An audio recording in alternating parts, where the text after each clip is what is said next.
Hello guys, last episode కార్తీక దీపంలో నువ్వు దీపాకు ఆ కుటుంబానికి హాని చేయనంత వరకు నోరు విప్పనని దాసు హామీ ఇస్తాడు, లేదంటే అంతా చెప్పేస్తారని హెచ్చరించి వెళ్ళిపోతాడు. ఆ తర్వాత ఏం జరిగిందనేదే ఆసక్తికరంగా మారింది. ఇక జూలై 29 అంటే ఈరోజు 422 ఎపిసోడ్లో ఏం జరగబోతుంది అంటే, జోష్న ఎంగేజ్మెంట్ ఆగిపోవడంతో శివనారాయణ బాధపడుతూ ఉంటాడు. తన మొదటి భార్య తాలిబొట్టును చూస్తూ కన్నీళ్లు పెట్టుకుంటాడు. జోష్న పెళ్లికి తన నానమ్మ తాళిని ఇవ్వాలని ఎంతగానో ఆశపడ్డాను, కానీ వీలు పడడం లేదు. ఎంతో ఆశగా ఎంగేజ్మెంట్ చేద్దామని ప్రయత్నం చేసిన ప్రతిసారి ఏదో ఒక రకంగా వాయిదా పడుతూనే ఉందని తనలో తానే మాట్లాడుకుంటూ ఉంటాడు. ఇదే సమయంలో దీప కాఫీ తీసుకుని వచ్చి కాసేపు ఓదార్చే ప్రయత్నం చేస్తుంది. అదే సమయంలో జోష్న అక్కడికి వచ్చి, నాన్న తాతను నేను ఓదార్చుతాను, నీకు అవసరం లేదన్నట్లుగా మాట్లాడుతుంది. కానీ శివనారాయణ అడ్డుకుంటాడు. దీపాను నేనే మాట్లాడమని చెప్పానని అంటాడు. ఇక దీప మాట్లాడుతూ, త్వరలోనే మీరు అనుకున్నది అవుతుంది పెద్దసారు అని చెబుతుంది. మీరు బాధపడాల్సిన పని లేదని ధైర్యం చెప్పే ప్రయత్నం చేస్తుంది. మరోవైపు కార్తిక్ బాబు దశరథ కూడా శివనారాయణ దగ్గరకు వస్తారు. అవును, దీప చెప్పినట్లుగా త్వరలోనే అంతా మంచి జరుగుతుందని అంటాడు. ఇక శివనారాయణ కాసేపు నన్ను ఒంటరిగా వదిలేయండి అని అంటాడు. దీప కార్తిక్ వెళ్ళిపోతారు. నీ మనవరాల కోసం ఎన్ని కలలు కంటావో కను తాత అని చెప్పి జోష్న వెళ్తుంది. ఇక జోష్నను చూస్తూ దశరథ మనసులోనే మాట్లాడుకుంటూ ఉంటాడు. దాసు నిజం చెప్పి ఉంటే నీ అసలు రూపం నాకు ఇవ్వాలే తెలిసిపోయేది జోష్న అని అనుకుంటాడు. ఎలాగైనా నీ మనసులో ఉన్నది ఏంటో తెలుసుకుంటానని అంటాడు.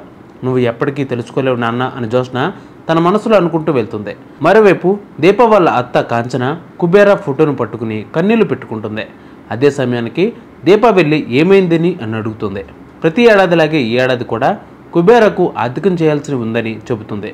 కానీ నువ్వు కుబేరా అసలు కూతురు కాదని తెలియడంతో నువ్వు పిండ ప్రదానం చేయడం ఏమాత్రం సరికాదని దీపాతో అనసూయ చెబుతుంది. చేస్తే ఏమవుతుందని దీప అడుగుతుంది. పెంచిన నాన్నకు ఆర్థికం చేస్తే బతికున్న తండ్రి ప్రాణాలకు ముప్పు కలుగుతుందని చెబుతుంది. దానితో దీప గుండె పగిలినంత పని అయిపోతుంది. వెంటనే తన అసలు తండ్రి దశరథ బుల్లెట్ ఘటనకు గుర్తు చేసుకుని కన్నీళ్లు పెట్టుకుంటుంది.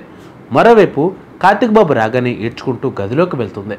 వెంటనే కార్తిక్ బాబు వెళ్ళి విషయం తెలుసుకుంటాడు. పెంచిన తండ్రికి ఆర్థికం చేయకపోయినా అన్నదానం చేసి ఆయన రుణాన్ని తెచ్చుకునే అవకాశం ఉంది కదా అని చెబుతాడు. దానితో దీప మనసు కాస్త కుదుటపడుతుంది. వెంటనే ఆ ఏర్పాట్లు చేసుకోవాలని అనుకుంటారు. ఇక శివనారాయణ ఇంటికి పనికి వెళ్తారు. అందరూ హాల్లోనే ఉండడంతో పలకరిస్తారు. సాయంత్రం కాస్త త్వరగా వెళ్తామని దీప కార్తిక్ బాబు చెబుతారు. దానితో జోష్న ఎందుకు అని ప్రశ్నిస్తుంది. అనసూయ గారి తమ్ముడి ఆర్థికం ఉందని చెబుతారు.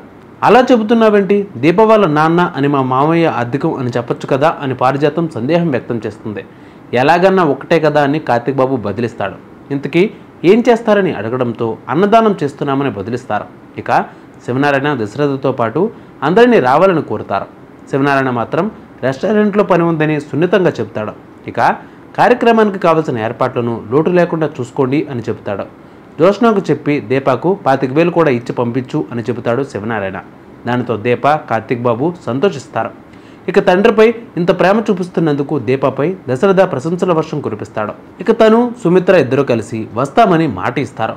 మీరిద్దరూ వస్తే దీపకు అమ్మా నాన్న వచ్చినట్లే అని అంటాడు. దానితో జోష్న షాక్ అవుతుంది. ఏమన్నావని అంటుంది. మళ్ళీ కార్తిక్ బాబు అదే చెప్తాడు.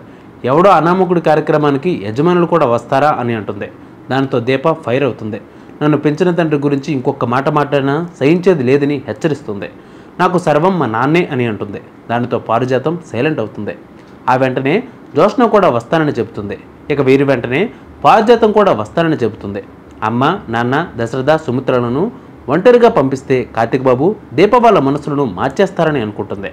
అందుకే కార్యక్రమానికి తను కూడా వెళ్ళి కార్యక్రమాన్ని చెడగొట్టి దీపాను బాధ పెట్టాలని చూస్తుంది. దానితో ఇంకోసారి ఎలాంటి కార్యక్రమానికి రమ్మని పిలవరని అంటుంది. ఇంతటితో ఈ ఎపిసోడ్ ముగుస్తుంది. నెక్స్ట్ ఎపిసోడ్లో మళ్ళీ కలుద్దాం. వీడియోకి లైక్ కొట్టడం మాత్రం మర్చిపోకండి. Thank you.